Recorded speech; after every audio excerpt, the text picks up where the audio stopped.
So hello students, welcome to my channel P for Piyush classes. आज जो हम लोग टॉपिक पढ़ेंगे वो है क्वाड्रेटिक इक्वेशन। क्लास 10th के लिए बहुत इंपॉर्टेंट टॉपिक है क्योंकि इससे मैक्सिमम क्वेश्चन कवर होते हैं, वर्ड प्रॉब्लम्स भी होती हैं। अब बच्चों को इसमें दो मेथड पढ़ने होते हैं, एक होता है स्प्लिट और एक होता है आपका SDM, श्रीधराचार्य मेथड। तो मैं 5 क्वेश्चन कराऊंगा और वो 5 क्वेश्चन को दोनों मेथड से कराऊंगा, ठीक है। जैसे कि पहले अगर आपको बेसिक से बताया जाए तो बेसिक ये है कि किसी भी क्वाड्रेटिक इक्वेशन की फॉर्म होती है ax² + bx + c = 0। अगर इस फॉर्मेट में लिखा हुआ है तो ये क्या है, आपकी एक क्वाड्रेटिक इक्वेशन है, ठीक है। पॉज कर दो आराम जरा। तो किसी भी इक्वेशन की फॉर्म होती है ax² + bx + c = 0। और ऐसे भी हो सकता है कि ax² + bx = c और ax² + bx - c = 0, क्योंकि यहाँ जाके माइनस आ जाएगा। और ऐसे भी हो सकता है कि x² + bx - c और +c = 0। सारी क्वाड्रेटिक इक्वेशन की फॉर्म है, ठीक है। तो सबसे पहला क्वेश्चन अगर हम लोग स्टार्ट करें, अगर हम कोई भी पहला क्वेश्चन देखते हैं तो वो ये है कि x² + 5x + 6 = 0। x² + 5x + 6 = 0। इसको मैं स्प्लिटिंग मेथड से करा रहा हूं, स्प्लिटिंग द टर्म, ठीक है। स्प्लिटिंग द टर्म से मेथड से कराते हैं हम लोग। अब इसमें क्या होता है, इसमें बच्चों को प्रॉब्लम ये आती है कि स्प्लिट कैसे करा जाए। हमारे पास इक्वेशन दे रखी है x² + 5x + 6 = 0। तो स्प्लिटिंग मेथड में ये करना होता है कि इसकी, यानी कि ये जो आपका एक c दे रखा है, इस c की a के कांस्टेंट से मल्टीप्लाई होती है, ठीक है। c के कांस्टेंट यानी यहाँ पे 6 दे रखा है और यहाँ पे 1 दे रखा है, ठीक है। कुछ नहीं होता है तो 1 होता है, तो 6 × 6। अब 6 के ऐसे फैक्टर करने होते हैं कि मल्टीप्लाई करके 6 आना चाहिए, लेकिन वो जो फैक्टर जो आपने करे 6 के, उसे ऐड करके या सब्ट्रैक्ट करके 5 आना चाहिए, ठीक है। ये वाला टर्म आना चाहिए। तो कैसे करेंगे, आप लोगों को पता है कि 2 3 से कितना होता है 6 और 2 + 3 कितना होता है 5, ठीक है। आगे वही चीज, यहाँ पे 5 आ गया ऐड करके, अब मल्टीप्लाई करके आपका 6 आ गया। तो इस तरीके से हम इसको कैसे सॉल्व करेंगे, ये चीज तो समझ में आ गई होगी। यहाँ पे 1 लिखा हुआ है, तो x² प्लस हमने केवल इस 5 को चेंज करा है, केवल इस 5 को चेंज करा है, और 5 को चेंज करके हम लोग क्या लिख रहे हैं 2 + 3 या 3 + 2 x + 6 = 0, ठीक है।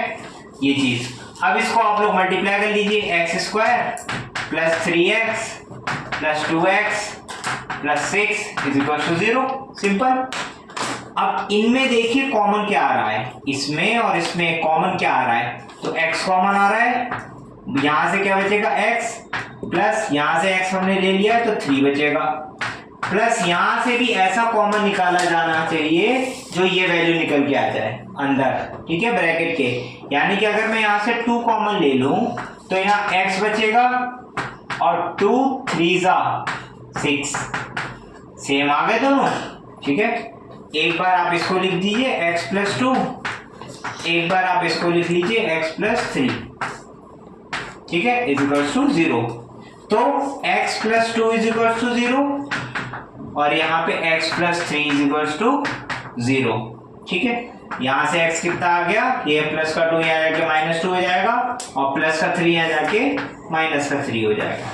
ये आ गए आपके रूट्स इस इक्वेशन के, ठीक है। ये जो सिंपल सी इक्वेशन थी x² + 5x + 6 = 0। तो इसका ऐसे करेंगे, आप इसका स्क्रीनशॉट ले सकते हैं, आराम से देख सकते हैं और सॉल्व करने की कोशिश करिएगा। ये है x² - 18x - 63 = 0। इसको हमें स्प्लिटिंग से सॉल्व करना है। इसको स्प्लिटिंग से कैसे सॉल्व करेंगे, हमको ये 18 देखना है ना, और सबसे पहले तो क्या करना होगा हमें कि इस 63 की इसकी कोफिशिएंट से मल्टीप्लाई, ये c है, c की 1 से मल्टीप्लाई होगी, 63 वन द 63, ठीक है, 63 वन द 63 के ऐसे फैक्टर करने हैं हमें कि आपका 18 आना चाहिए ऐड करके और मल्टीप्लाई करके 63 आना चाहिए। तो मुझे एक बात बताइए, 21, ठीक है, 3 जा 21 3 से कितना होता है 63, और 21 में से 3 माइनस करेंगे तो कितना आ जाएगा 18। लीजिए आपका सॉल्व हो गया, सिंपल। बस अब आपको वही वाला मेथड फॉलो करना है कि एक्स स्क्वायर माइनस इस 18 को चेंज करा है ना हमने, 18 को चेंज करके हम क्या लिखेंगे 21 minus 3 x minus 63 is equal to 0। तो एक्स स्क्वायर माइनस 21 और प्लस का प्लस माइनस माइनस माइनस का 21x minus minus plus 3x minus 63 is equal to 0। यहां से कॉमन निकालिए x माइनस 21 प्लस का 3 कॉमन निकालिए x minus 21 is equal to 0। Same आगे चीजें, तो x प्लस 3 लिखिए और फिर x minus 21 is equal to 0। तो x plus 3 is equal to 0 और यहाँ से x minus 21 is equal to 0। तो x कितना है यहाँ से माइनस का 3 प्लस का 3 चेंज हुआ माइनस के 3 में, और यहाँ से x कितना आया माइनस का 21, तो ये हो गया प्लस का 21। ये आ गए आपके फैक्टर। और अगर आपको चेक करना है कि आपने सही फैक्टर निकाले हैं तो ये -3 की वैल्यू x की जगह रख के देख लीजिए, आंसर 0 ही आएगा, या 21 रख के देख लीजिए तो भी आंसर 0 ही आएगा। यानी कि आप मेथड ठीक तरीके से कर रहे हैं, ठीक है। इस क्वेश्चन को भी देख लीजिए सही तरीके से।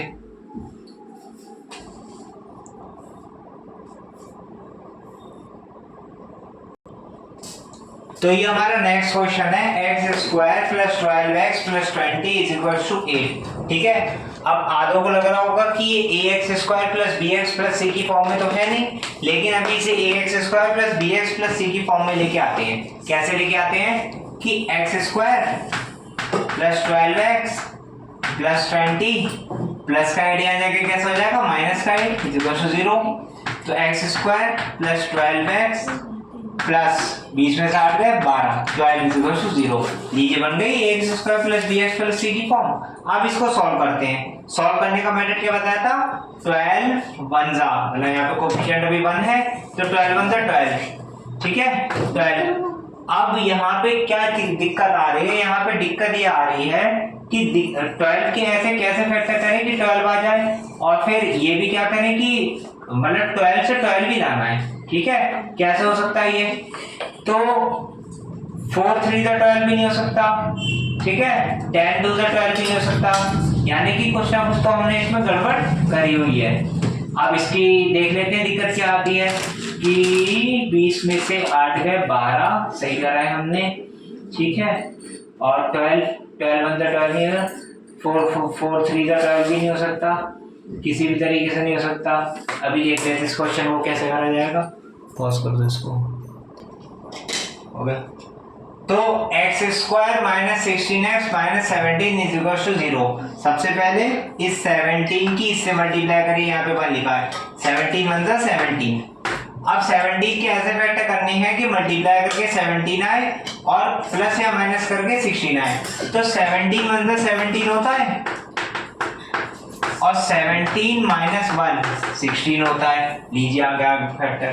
तो अब हम लोग क्या करेंगे, इसको एक्स स्क्वायर माइनस 16 को चेंज करके हमें क्या लिखना होगा 17 माइनस 1, ठीक है, x minus 17 is equal to 0। अब एक्स स्क्वायर माइनस 17x और minus minus plus x minus 17 is equal to 0। x common लीजिए यहाँ से, x माइनस 17 और यहाँ पे x माइनस 17 तो है तो प्लस का 1 कॉमन ले लीजिए, बात तो वही आएगी, x minus 17 is equal to 0। तो x प्लस 1 और x minus 17 is equal to 0, ठीक है। तो x plus 1 is equal to 0 और x minus 17 is equal to 0।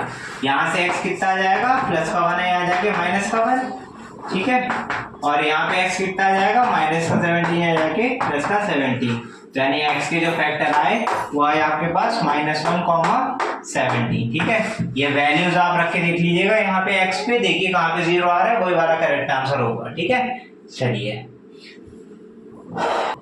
तो अब हम लोग सीखते हैं श्रीधराचार्य मेथड। ठीक है, अगर आपको स्प्लिटिंग द टर्म टफ लग रहा है तो आप एसडीएम ट्राई करें। ठीक है, एसडीएम लेकिन ट्राई करने में ये आपका टाइम वेस्ट होगा। अगर आपको स्प्लिटिंग नहीं आ रही तो मेहनत करिए, स्प्लिटिंग पे ज्यादा ध्यान दीजिए, एसडीएम पे कम ध्यान दीजिए। अगर वहां पे स्पेशली मेंशन है कि सॉल्व बाय यूजिंग एसडीएम, तभी आप एसडीएम लगाइएगा, वरना एसडीएम थोड़ा लेंथी मेथड है, टाइम वहां पे बहुत कम होता है। तो इसमें बहुत इजी है, यहाँ पे देखिए ax square plus bx plus c वाली फॉर्म है, तो a यहाँ पे कितना है 2, b यहाँ पे कितना है 7 नहीं है, b यहाँ पे -7 है, और c यहाँ पे कितना है 6। ठीक है, 6, a b c तीनों आ गए हमारे पास। हमारा जो यहाँ पे एक चीज होती है जिसको हम लोग कहते हैं डिस्क्रिमिनेंट। डिस्क्रिमिनेंट, ठीक है, डिस्क्रिमिनेंट होता है d। अब d निकालने का फॉर्मूला होता है b स्क्वायर माइनस 4ac। ठीक है, d square minus b square minus 4ac हमारा d निकालने का फॉर्मूला होता है। तो डिस्क्रिमिनेंट यानी b स्क्वायर 7 का स्क्वायर माइनस 4, a कितना है 2 और c कितना है 6, 7 7 का 49 माइनस 6 4 का 24, 2 का 48, 49 और 48 1, डी आ गया हमारे पास 1। अब जो फॉर्मूला हम जो रूट निकालते हैं, तो रूट निकालने के लिए फॉर्मूला क्या होता है, x जो हम लोग रूट निकालते हैं उसका फॉर्मूला होता है -b plus minus √d upon 2a। Very easy, अब आपको बस वैल्यूज रखनी है और आंसर आप आ जाएगा। √d का मतलब क्या है, ये d आया है, अब हम इस d का अगर रूट करेंगे √d यानी कि √1, और 1 का रूट आपको पता है 1 ही होता है। ठीक है, तो यहाँ पे -b माइनस b कितना हमारे पास -7 प्लस माइनस √d यानी कि 1 अपॉन 2 इंटू a कितना है हमारे पास 2। तो यहाँ पे minus minus plus 7 plus minus 1 2 2 4। पहले आप 7 प्लस 1 अपॉन 4 लिखिए, फिर उसके बाद 7 माइनस 1 अपॉन 4 लिखिए। 7 प्लस 1 8 अपॉन 4, और यहाँ पे 7 माइनस 1 6 अपॉन 4। ठीक है, 4 2 8, 2 3 6, 2 2 4। फैक्टर आ गया आपके पास 2, 3, 2। ठीक है, 3 अपॉन 2 ये आ गए आपके x के फैक्टर। आप चाहें तो इस तरीके से सॉल्व कर सकते हैं। जिसको स्प्लिटिंग में प्रॉब्लम आ रही हो तो वो एसडीएम मेथड लगाए। ठीक है, अगर स्प्लिटिंग में प्रॉब्लम नहीं आ रही है तो एसडीएम मेथड मत लगाइए, कोई प्रॉब्लम वाली बात नहीं है। तो ये तो बेसिक्स थे जो हमें समझ लेते।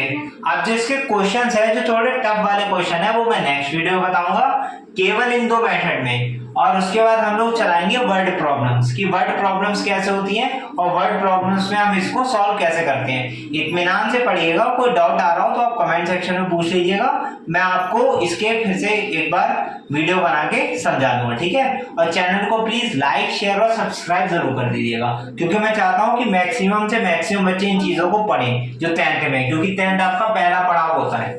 ठीक है, ये बेकार गया तो सब बेकार गया, ये अच्छा हो गया तो सब अच्छा हो गया। Okay, thank you.